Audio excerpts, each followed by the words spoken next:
Coucou, dans l'épisode d'aujourd'hui, je voulais te partager une prise de conscience que j'ai eue il y a quelques jours concernant l'ego et le pouvoir personnel.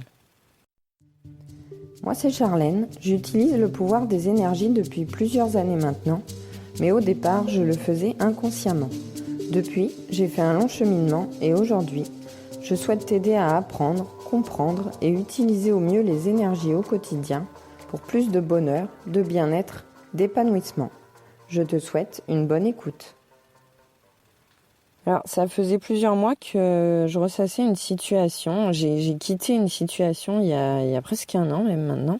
Et je regrettais pas d'avoir quitté cette situation, au contraire, parce que depuis que je l'ai quittée, je me sens libérée. Mais par contre, je continuais à la ressasser parce que je me disais que il y avait certaines personnes qui devaient penser que j'étais lâche d'avoir mis fin à cette situation, que j'avais échoué. Et je me disais qu'il y avait d'autres personnes qui devaient se réjouir du fait que j'ai abandonné et qui devaient considérer que c'était une défaite pour moi. Et ça me faisait mal de me dire qu'il y avait ces personnes-là qui pensaient ça de moi ou qui pouvaient prendre plaisir de mon échec, entre guillemets. Et puis il y a quelques jours, j'ai regardé une série, alors c'est une série assez classique, une série policière. Et puis il y a une scène qui revient régulièrement dans ce genre de série. On a une victime, il y a l'assassin qui a tué cette victime.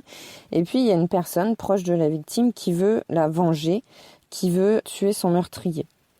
Donc voilà, en général il y a un parallèle, il y a l'enquête de police et puis il y a cette personne qui enquête dans son coin, de son côté pour aller plus vite que les policiers, retrouver le meurtrier avant et le tuer. Et donc, à la fin de l'épisode, l'assassin se retrouve face au vengeur qui est armé et qui menace de le tuer. Et puis, l'assassin, il va lui dire « Mais si tu fais ça, tu vas aller en prison, tu vas perdre tout ce qui te reste. » Et quand on regarde ce genre de film ou de série, on s'attache en fait tout au long de l'histoire, on s'attache au personnage principal, au vengeur. En général, enfin voilà, c'est quelqu'un de bien auquel on s'identifie.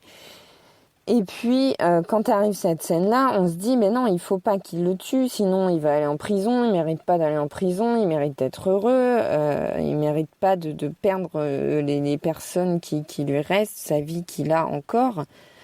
Et on se met finalement, on se range du côté de l'assassin qui lui dit ne fais pas ça, sinon tu vas aller en prison et tu vas tout perdre. Et en se mettant du côté de l'assassin, alors quand on est spectateur, on se rend pas compte de ça. L'assassin, c'est quand même, enfin, il a fait quelque chose de mal. Et quand le vengeur s'y passe à l'action, il va faire quelque chose de mal aussi en tuant cette personne. Finalement, il vaut pas mieux que lui. Et donc on n'a pas envie que cette personne, que le héros passe du côté obscur, entre guillemets, qui l'agisse mal, qui devienne un meurtrier et qui finisse en prison. Mais ce héros, dans l'histoire, quand il pointe son arme sur le meurtrier pour venger la victime, lui, ce qu'il se dit, c'est que s'il écoute le meurtrier et qu'il le tue pas, eh ben, il a échoué. Ça veut dire que c'est un lâche, il n'aura pas été jusqu'au bout. Et puis surtout, il veut pas que l'assassin il ait le sentiment d'avoir gagné parce que si il écoute l'assassin et qu'il ne le tue pas, ça veut dire qu'il lui donne raison en quelque sorte. Donc il veut pas de ça le personnage principal. Il veut pas donner raison au meurtrier. Et en fait, à ce moment-là, c'est pas, enfin le personnage, c'est son ego qui parle. C'est-à-dire que son ego, il lui dit que s'il tue pas l'assassin, il va gagner. Il va gagner le combat, il aura eu raison. Et puis lui, il va se sentir lâche, il aura échoué. Voilà, c'est mal finalement. S'il va pas jusqu'au bout, s'il le tue pas, il aura perdu. Mais c'est l'ego qui lui dit ça. Nous, en tant que spectateurs, on voit l'autre côté. On voit l'autre face du personnage. Et on a envie qu'il reprenne son pouvoir personnel et qu'il se libère de ça et qu'il vive, qu'il soit heureux, qu'il ait le droit au bonheur, qu'il soit libre. Et on veut pas qu'il finisse en prison et qu'il devienne lui-même un meurtrier. Et donc, nous, on a en tant que spectateur, on a ce recul par rapport à la situation. Mais quand on est dans la vraie vie, alors évidemment, dans la vraie vie, on n'est pas forcément en train de venger une victime et de tuer un meurtrier. Mais dans des situations de la vie quotidienne, bien souvent, on n'a pas ce recul de spectateur. On est dans la situation et on a notre ego qui parle. Et c'est exactement ce qui se passe pour moi depuis plusieurs mois, presque un an, de me dire que j'ai perdu un combat, qu'il y a des personnes qui se réjouissent de cet échec et que j'ai été lâche et que j'ai été nulle. Et en fait, non. Parce que en quittant cette situation, j'ai repris mon pouvoir personnel. Je me suis donné le droit d'être heureuse, je me suis donné droit au bonheur, j'ai repris ma liberté.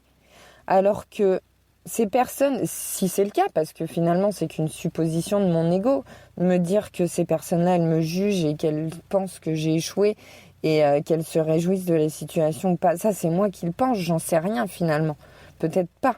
Mais si ces personnes pensent ça, ça veut dire qu'elles-mêmes, elles sont dominées, elles sont gouvernées par leur ego.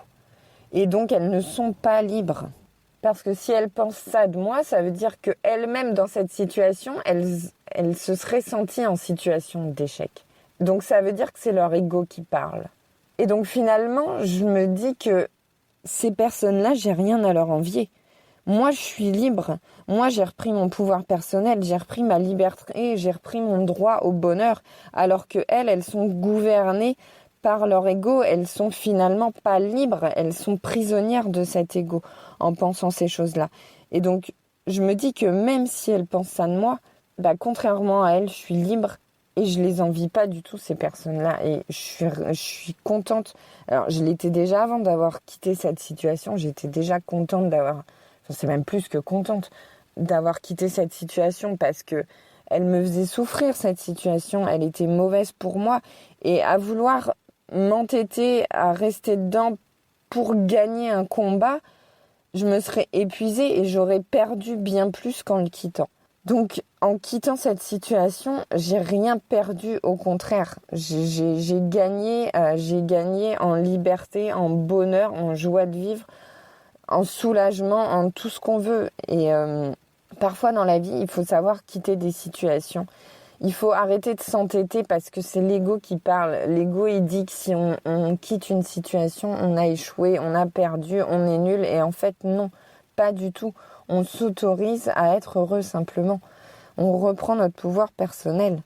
Donc je t'inviterai à réfléchir à ça. Est-ce que dans ta vie, il y a une situation comme ça que tu as vécu ou que tu vis peut-être actuellement et qui t'empêche d'être totalement heureux parce que ton ego te dit encore que tu as abandonné ou échoué ou que tu t'es ridiculisé ou peu importe. Et te dire que non, c'est pas le cas, tu as repris ton pouvoir personnel où tu peux le reprendre et t'autoriser à être heureux en quittant ce qui te fait souffrir, ce qui te fait du mal et ce qui n'est pas bon pour toi.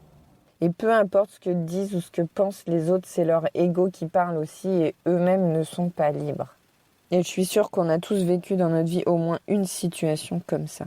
Si cet épisode t'a plu, je t'invite à t'abonner au podcast, à le noter avec 5 étoiles pour le faire découvrir à d'autres personnes. Tu peux me suivre sur Instagram, m'envoyer un message privé via Instagram ou par mail. Je te remets tout dans la description de l'épisode comme d'habitude.